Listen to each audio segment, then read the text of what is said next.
Facebook shares down 14%, $23. The stock was as low as $22.28 this morning. Shares are just getting hammered almost relentlessly after yesterday's disappointing earnings and almost bizarre conference call. And that's what we're going to focus on right now, because we all know the earnings. We've disseminated the numbers.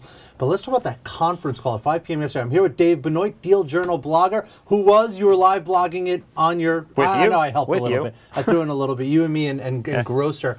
That was a very strange conference call, and I don't think investors came away feeling very good about it. Yeah, I think in some ways there are kind of two I think faults here. One was I think the analysts just kind of stuck to asking very questions about how to model the future that a normal investor, everyday investor, which was what Facebook was all about, these big kind of retail investors, just no one got an answer out of, is this a quarter that is going to improve? Are we going to see anything in the future? We really learned very little. There were really very few even tough questions, hard questions. I mean, nobody came out and said, give us an outlook, give us guidance, tell us what. There were no real numbers for investors to gauge. There weren't even questions like, how should we think about revenue in the future, which is something you hear a lot, where it's kind of like a way an analyst will ask for guidance, and executives are usually pretty willing to at least give thoughts about their emotions about the future. Right. Now, one thing they did talk about was the user base, how many users they have. And there it is. You can see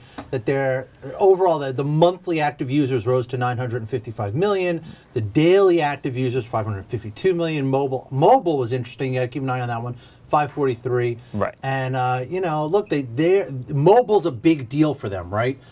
They were optimistic sounding about mobile, but again, with no good numbers, with no good projections or plans, all you got yesterday was Mark Zuckerberg kind of talking extemporaneously about what they're thinking about. Right, exactly. And even kind of a lot of the call, and actually kind of a stunning amount of the call, was spent talking about this sponsored stories, which is where they sell to GM. Well, not to GM. Not to GM anymore, Bad pick. They sell to Applebee's an advertisement that shows up in your news feed on your mobile phone. It's the only way they can sell an ad on mobile. Except that they also kept saying, it's very early. It's a very small part of our revenue. It's doing well. It's making $1 million a day, which doesn't sound like that big of a company. Certainly not, the kind of numbers that'll get you an 80–90% PE ratio. Exactly, or a $90 billion. They did not do very well yesterday on that conference call. I know it's their first, but not a very good one.